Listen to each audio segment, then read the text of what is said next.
Migraine को मुकम्मल तौर पे ट्रीट किया जा सकता है। इसके लिए मुख्तलिफ़ तरीक़े की दवाएं हैं।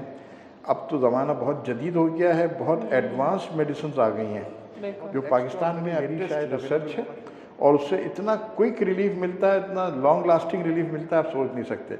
और उसका पूरा कोर्स करने तो माइग्रेन ख़त्म हो जाता है। तो फिर ये अस्सलाम वालेकुम। आज हम फिर से मौजूद हैं अपने एक नए डॉक्टर के साथ। हमारे साथ आज मौजूद हैं डॉक्टर ज़हूर, जो कि है न्यूरोलॉजिस्ट या न्यूरो फिजिशियन कह लें। बहरिया टाउन इंटरनेशनल हॉस्पिटल में अभी रिसेंटली ज्वाइन किया है, और आज हमारे साथ गुफ्तगू करेंगे। कुछ ऐसी टॉपिक्स हैं जिसके ऊपर बात करना बहुत ज़रूरी है, तो हम अपने डॉक्टर साहब को वेलकम करते हैं। अस्सलाम वालेकुम डॉक्टर साहब। वालेकुम अस्सलाम।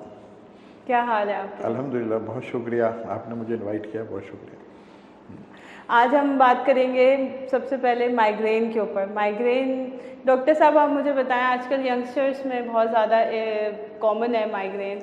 माइग्रेन होता क्या है? अच्छा, माइग्रेन जो है ना, it is one of the headaches. Sir के दर्द जो होते हैं वो कई तरह के होते हैं। कुछ के पीछे कुछ रीज़न्स होते हैं जिनको हम सेकेंडरी हेडेक्स कहते हैं, कुछ प्राइमरी हेडेक्स कहलाते हैं, जिसके पीछे कोई रीज़न ना हो, जैसे कि कोई ट्यूमर ना हो, कोई और इन्फ्लेमेशन और कई तरह की चीज़ें होती हैं, वो ना हो और तब भी सर में दर्द हो, तो वो प्राइमरी टाइप हेडेक कहलाता है। तो माइग्रेन है ये फैमिलियल हेडेक कहलाता है, हेरिडिटरी यानी मौरूसी, उर्दू में जिसको हम मौरूसी कहते हैं, यानी विरासत में पेरेंट्स में से कोई एक या दोनों या उनकी फैमिली में से किसी को माइग्रेन होता है, फिर वो इस आपकी नई जनरेशन जो आपके भाई बहन हैं उनमें आ जाता है। सब में आना ज़रूरी नहीं है, और सब में एक जैसी शक्ल में दर्द का आना ज़रूरी नहीं है। एक पेशेंट जो मेरे पास अगर आज आता है और उसको शदीद दर्द होता है, तो वो मुझसे कहता है कि मैं पूरे फैमिली में सिर्फ मुझे ही दर्द है। हम पूछते हैं आपके वालिदैन भाई बहन में से किसी को दर्द है? तो कहता है नहीं, किसी को भी नहीं है।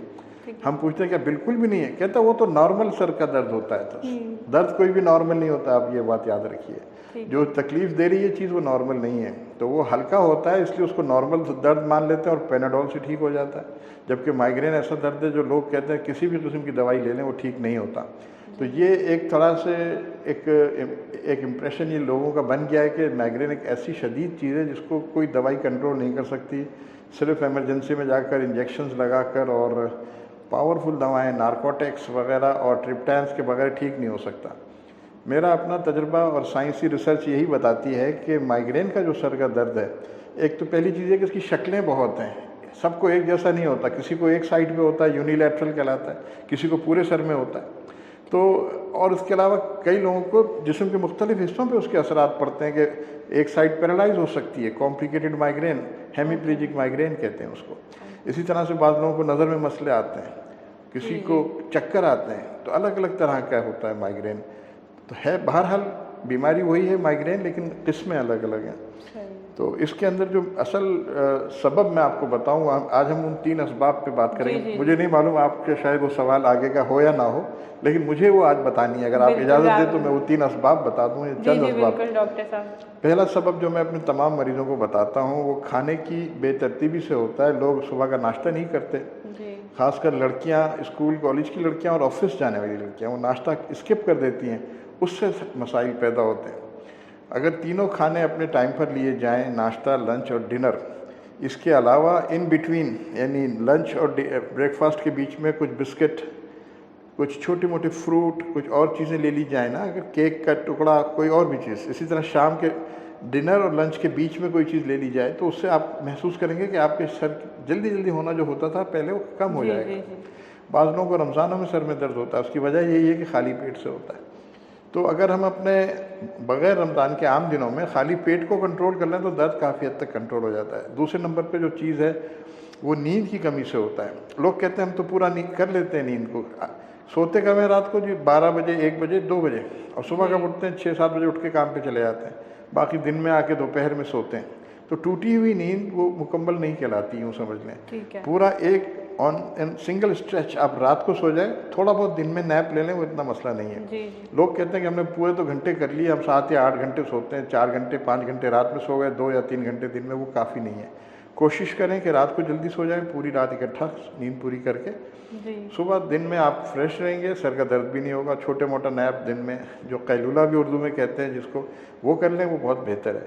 तीसरी चीज़ जो मेरी नज़र में बहुत अहम है, वो तेज़ रोशनी, सूरज की तेज़ रोशनी दोपहर के टाइम की, रात में जो लाइटें तेज़ होती हैं, गाड़ियों की हेडलाइट्स पड़ती हैं, मोबाइल, लैपटॉप और कैमरे, टीवी वगैरह की जो लाइट्स रात में लगें आँखों में, तो जी भी सर जी में दर्द हो जाता है। तो इसकी इंटेंसिटी बिल्कुल लो पे रखें। ये वो असबाब हैं। अच्छा, दूसरी जो बहुत अहम चीज़, मैं सारी बातें आपको पहले से बता दे रहा हूँ, हो कोई सकता बात है नहीं, आप आपको बोलें, कोई बात नहीं। लोग कहते हैं कि दवाई फ़ायदा नहीं करती, तो जी उसका जी सबसे बड़ा जो मसला है वो ये है कि हम दवाई खाने में ताख़ीर कर देते हैं। जब हम दवाई खाने में देर करते हैं, अगर 15 मिनट से 20 मिनट हो जाएंगे तो फिर वो दवाई काम नहीं करेगी, वो जज़्ब भी नहीं हो रही होती। क्योंकि जिस वक्त हेडेक शुरू होता है तो बाकी जिस्म की शरियानें, जो आर्टरीज़ हैं ना, वो सिकुड़ जाती हैं और दिमाग की तरफ सारा खून चला जाता है, तो इससे सर में हथौड़े से लगते हैं, ठप ठप। तो वो जो आंतों में और मैदे में गोली हमने खाई, जो आधा घंटा गुजार के, 1 घंटा गुजार के, वो पड़ी रह जाती है, वो जी जज़्ब नहीं होती। लोग कहते हैं हमें तो किसी दवाई से फ़ायदा नहीं होता। मैं कहता हूँ अगर पैनाडोल भी आप 5 से 10 मिनट में खा लें तो आपको बहुत फ़ायदा होगा। अपने पर्स में रखें, आप ऑफिस में हैं, अपने ऑफिस में अपने साथ रखें, घर में है घर में साथ रखें, कहीं बाहर है अपने पॉकेट में रखें, बाज़ार में है कहीं है, दर्द हुआ वहीं से पानी लेकर 2 गोली पैनाडोल भी खा लेंगे तो आराम आ जाएगा। इसको ताख़ीर ना करें। सही है। आपको अगर इसमें इतने सारे सवाल के जवाब जो है आपने दे दिए हैं। 2-3 सवाल ऐसे थे जो कि इसमें पूछने वाले थे, मगर आपकी नॉलेज इतनी अच्छी है माशाल्लाह से कि आपने पहले ही वो सारे जवाब दे दिए। इसमें मैं एक सवाल छोटा सा है जो कि मैं पूछना चाहूँगी, इसकी प्रिकॉशन क्या होती है? ये जो चीज़ें मैंने एहतियात जैसे और मैंने बताई ना, एहतियाती हाँ, तदबीर। इसमें एक तो तरीका ये होता है कि दर्द ने अपने टाइम पर उठना होता है, महीने में, 15 दिन में, हफ्ते पे। उसको शुरू में वो 2-2 महीने, 3-3 महीने में उठता है, फिर 15 दिन पे, महीने पे करीब होता चला जाता है, जल्दी जल्दी होने लग जाता है। तो वही प्रिकॉशन जो मैंने बताई ना, खाने में लापरवाही कर देते हैं, गैप कर देते हैं। जी तो अगर टाइम पे खाना खाएं, चाहे आपको भूख ना भी जी हो, तो आप उसको कम से कम हल्का फुल्का रिफ़्रेशमेंट, लंच, ब्रेकफास्ट, हर चीज़ अपने टाइम पे करें। मैं तो ये कहता हूँ 3 large meals, 2 small meals, breakfast, lunch, dinner, और इन बिटवीन, इनके सबके दोनों के बीच में स्मॉल। तो आप देखेंगे कि आपका बहुत हद तक हेडेक कंट्रोल दूर हो जाएगा। टाइम पर जो जल्दी जल्दी होता था वो देर से होने लगेगा। इसी तरह नींद की प्रिकॉशन है। नींद, जो लोग नाइट की शिफ्ट करते हैं उन्हें चाहिए कि वो अपने ऑफिस में रिक्वेस्ट एप्लीकेशन वगैरह देकर ये कर लें कि अपनी नाइट की शिफ्ट हटवा लें, और सही दिन है। में भी जो है वो वर्किंग डे टाइम में पूरा काम कर लें, जी या तो 2 शिफ्टों में काम ना करें। इस तरह की चीज़ है। और ठीक बाकी है। रोशनी से बचने के लिए गॉगल्स, आप चश्मे, सन ग्लासेस यूज़ करें, जी और ख़वातीन या हैट इस्तेमाल करें, तेज़ धूप ना लगे, और धूप में बाहर निकलने की कोशिश करें कि ना निकलें, बाहर ना निकलने की कोशिश ठीक करें। है, ये प्रिकॉशंस हैं। सही है। अच्छा डॉक्टर साहब, एक और चीज़ मैं पूछना चाहूँगी इसमें कि एक्सरसाइज से, जो लोग एक्सरसाइज करते हैं उनको कितने % तक ये चीज़ हिट करती है, या अगर ऐसे इसको कर लें कि एक्सरसाइज करने से ये कितना ज़्यादा जो है ना ये प्रॉब्लम रिजॉल्व हो जाती है? देखिए, मेरे हिसाब से जो मैं समझता हूँ, माइग्रेनर जो होते हैं, जो माइग्रेन के पेशेंट्स होते हैं, उन्हें अपनी रूटीन सेट करनी चाहिए। लाइफस्टाइल आम बंदे से मुख्तलिफ इसलिए रखें कि आपने डेली या रेगुलर रूटीन को फॉलो करना है। आम आदमी सुबह देर से भी सो के उठ जाए, सुबह जल्दी भी उठ जाए, जॉगिंग भी कर ले, एक्सरसाइज भी कर ले, और फिर कई दिन तक ना भी करे, वो उसके लिए कोई फ़र्क नहीं पड़ता। जो माइग्रेन के लोग हैं, पेशेंट्स हैं, उन्हें चाहिए कि अपना रूटीन सेट कर लें सोने उठने का, और उस रूटीन के अंदर रेगुलर जब एक्सरसाइज करेंगे तो वो हेल्दी इन्वायरमेंट रहेगा उनके लिए, वो खुद ब खुद फिट रहेंगे, बहुत अच्छे रहेंगे। तो एक्सरसाइज वैसे कोई प्रॉब्लम नहीं करेगी। एक आदमी अपनी नींद कॉम्प्रोमाइज़ करके, उसको आदत है सुबह उठ के एक्सरसाइज करनी, या रात को देर से सोया, जी अगले दिन वो एक्सरसाइज ना करे क्योंकि उसका हेडेक हो जाएगा। बिल्कुल। तो वो नींद पूरी करके सारे काम करें, खाना पूरा टाइम पे खा के पूरा काम करें। सिम्टम्स का मैं आपको एक चीज़ बताना चाह रहा था जी कि बाज़ लोग कहते हैं कि सिम्टम्स जो है ना, हमारा माइग्रेन का, हमें तो माइग्रेन नहीं है, माइग्रेन वाले को तो आधे सर में दर्द होता है, उसमें जी तो उल्टी होती है, मतली होती है। तो ये सारी चीज़ें एक ही पेशेंट में होना ज़रूरी नहीं है। ये जो इंटरनेशनल हेडेक सोसाइटी है, उसने माइग्रेन का डायग्नोस्टिक क्राइटेरिया रख दिया है। ठीक हर आदमी अपने घर में खुद से भी वो पढ़ लेना, इंटरनेशनल हेडेक अच्छा। सोसाइटी का माइग्रेन का डायग्नोस्टिक क्राइटेरिया। उसमें छोटी छोटी सी बातें मैं आपको बता देता हूँ जी कि जी हेडेक कैन बी यूनिलैटरल और डिफ्यूज, एक तरफ भी हो सकता है, पूरे सर में भी हो सकता है। तो लोग समझते हैं कि माइग्रेन है ही आधे सर का दर्द, तो ये ज़रूरी नहीं है। और जी एक ही मरीज़ के अंदर कभी आधे सर का भी हो सकता है, कभी पूरे सर का भी हो सकता है। एसोसिएटेड विद नौजिया वॉमिटिंग, उसके साथ उल्टी मतली होती है। अगर उल्टी मतली हो रही है तो जी हर दफ़ा सर दर्द होता है, उल्टी मतली होती है, तो ये माइग्रेन हेडेक है। वरना कई और सर दर्द ऐसे होते हैं जो आज ही हुए या इसी दफ़ा हुए और बढ़ता जा रहा है प्रेशर दिमाग के अंदर और उल्टियाँ मतलियाँ हो गई, जी तो घर में नहीं बैठना, वो माइग्रेन हेडेक नहीं है। ओके क्योंकि हुआ ही पहली बार है और वक्त के साथ गुजरने के साथ साथ प्रेशर बढ़ रहा है, उल्टी मतली की तरफ जा रहा है। तो हर उल्टी मतली वाला दर्द माइग्रेन नहीं होता। फिर इसके साथ थ्रॉबिंग हेडेक होता है, सर में हथौड़े से पड़ते हैं, ठक ठक ठक। तो वो जो हर हार्ट बीट के साथ जो खून दिमाग में पहुंचता है तो वो बर्दाश्त नहीं होता, जगह कम है और खून भी भेजा जा रहा है, जी जी तो वो उससे प्रॉब्लम हो जाती है। तो वो बहुत थ्रॉबिंग होता है, लोगों से बर्दाश्त नहीं होता। रोशनी, आवाज़ें बुरी लगती हैं, फोटोफोबिया फोनोफोबिया कहलाता है। तो वो फिर आप अंधेरा कमरा करके और बंद करके बच्चों को कमरे में से हटाकर आप आराम करते हैं, तब भी आपको आराम ज़्यादा नहीं आता, लेकिन कम से कम बर्दाश्त तो थोड़ा बहुत हो जाता है। इसके अलावा मिनिमम ड्यूरेशन मैक्सिमम ड्यूरेशन की बात की जाए तो 4 घंटे मिनिमम माइग्रेन का हेडेक रहता है विदाउट ट्रीटमेंट, जी और मैक्सिमम 72 आवर्स 72 घंटे 3 दिन। ज़्यादातर लोग कहते हैं पहले तो हमारा दर्द 2-4 घंटे में ठीक हो जाता था, अब तो 2-2 दिन 3-3 दिन जी हफ्ता ठीक ही नहीं होता। तो ऐसे पेशेंट्स का मतलब यही हो गया है कि वो अपने हेडेक को कंट्रोल नहीं कर रहे, प्रिवेंशन वाले तरीके नहीं कर रहे, बल्कि अपने हाथों अपना इलाज कर रहे हैं, तो वो बढ़ता चला जा रहा है। तो मैं तो बाज़ लोगों को ये कहता हूँ कि आप माइग्रेन को पाल रहे हैं, इसको पालिए नहीं, इससे छुटकारा पाइए। तो उसका तरीका ये है कि अच्छे न्यूरोलॉजिस्ट से आप रब्ता करें, वो आपकी सारी चीज़ें एजुकेट भी करेगा, ट्रीट भी करेगा और बहुत सारी चीज़ें आपको और एहतियात बताएगा। ठीक है, इसकी मतलब ट्रीटमेंट लाजमी है इसको। इसका हाँ, अच्छा अच्छी बात मैं आपको बता जी, दूँ, जी। अच्छी चीज़ मेरे जहन में आ गई। इसकी ये सवाल आपने मुझसे पूछना चाहिए था कि ये जी, पीछा जी। छोड़ता भी है कि नहीं। अच्छा, लोग ये समझते हैं कि माइग्रेन जिसको होता है वो ख़त्म नहीं होता या डॉक्टर बिल्कुल। हमारा इलाज कर नहीं सकते। ये हमारा दर्द ही ऐसा है कि हर आम आदमी से मुख्तलिफ हैं, हम ठीक नहीं हो सकते और वगैरह वगैरह मायूस सोचें आती हैं। जी ऐसा नहीं है। माइग्रेन को मुकम्मल तौर पे ट्रीट किया जा सकता है, इसके लिए मुख्तलिफ तरीक़े की दवाएँ हैं। अब तो ज़माना बहुत जदीद हो गया है, बहुत एडवांस्ड मेडिसिन आ गई हैं बिल्कुल जो पाकिस्तान में अभी शायद अवेलेबल होना शुरू हो जाएंगी।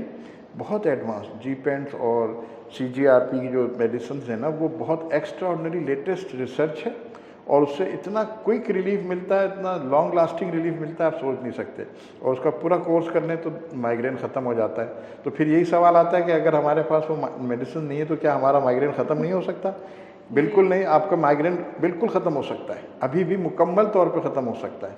उसके लिए क्या तरीका होता है, ट्रीटमेंट स्ट्रेटजीज डिफरेंट होती हैं, हर पेशेंट को देखकर उसके हिसाब से बनाया जाता है, लेकिन दर्द हर पेशेंट का, तकरीबन हर पेशेंट का दर्द मुकम्मल ख़त्म किया जा सकता है। बहुत लोग कहते हैं कि हमें बोटॉक्स का इंजेक्शन लगा दें। जी, जी। मैं बोटॉक्स का इंजेक्शन लगाता हूँ, मैं मूवमेंट डिसऑर्डर स्पेशलिस्ट भी हूँ, तो मैं बोटॉक्स का इंजेक्शन को प्रेफर नहीं करता। मरीज़ आता है, कहते हैं मुझे बोटॉक्स का इंजेक्शन लगाएं।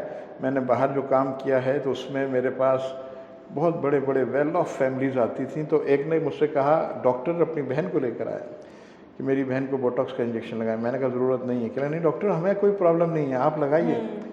मैंने कहा इनको बोटॉक्स नहीं लगाइए। लगवा लिया उन्होंने। मैंने कहा ज़रूरी नहीं कि इससे फ़ायदा हो जाए। फिर उनको समझ में आया, फिर उन्होंने मुझसे रेगुलर फॉलोअप किया और वो दर्द से हमेशा हमेशा का छुटकारा हो गया। एक और मैं एग्जांपल आखिरी दूंगा अपने इस वाली चीज़ में कि मेरे पास मैं मिडिल ईस्ट में काम करता था, एक एडमिनिस्ट्रेशन हॉस्पिटल की एडमिनिस्ट्रेशन से खातून आई हैं 50+। क्या नहीं doctor you are a neurologist? मैंने कहा यस। इंडिया की थी। क्या नहीं मुझे 40 साल से माइग्रेन है। मैंने हर जगह इंडिया के हर तकरीबन हर बड़े बड़े शहर के बड़े बड़े जो मशहूर हॉस्पिटल होते हैं वहाँ दिखा लिया, मिडिल ईस्ट में इधर उधर बाहर गई, बाहर भी दिखा लिया। मेरा दर्द का कोई इलाज नहीं है, बाकियों का हो सकता हो, मेरे दर्द का कोई इलाज नहीं। तो मैंने कहा आप ठीक हो जाएंगी।